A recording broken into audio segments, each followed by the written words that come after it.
By 1773, the American colonists had had enough.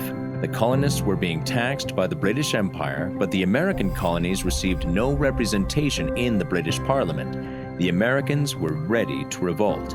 A group called the Sons of Liberty organized a political protest, boarding an English ship in the Boston harbor and throwing their entire tea shipment into the sea. The British were furious. Tension mounted over the next 2 years. Many Americans wanted independence from England. Thomas Paine wrote an influential pamphlet called Common Sense, expressing the Americans' desire for independence. England, on the other hand, wanted to keep the colonies under control. On April 18, 1775, Paul Revere and William Dawes, two American colonists, heard that the British troops were coming to disarm the American colonists or take away their guns so they could no longer fight. That night, Paul and William rode through town on their horses, warning the American colonists. The next day, the Americans were there waiting for the British. The British soldiers fired, the shot heard round the world. The American Revolution had begun.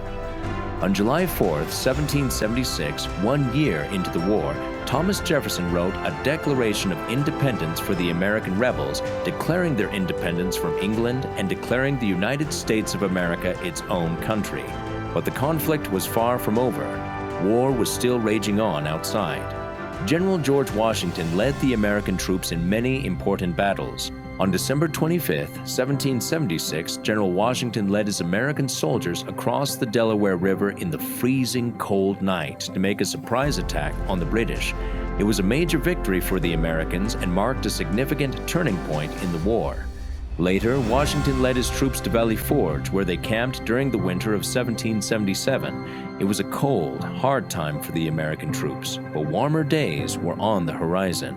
The battles of Saratoga marked another important victory for the Americans, and finally, after 4 more years of fighting, on October 19, 1781, British Major General Charles Earl Cornwallis surrendered to General Washington and the Americans. The Revolutionary War was over. America had won its independence.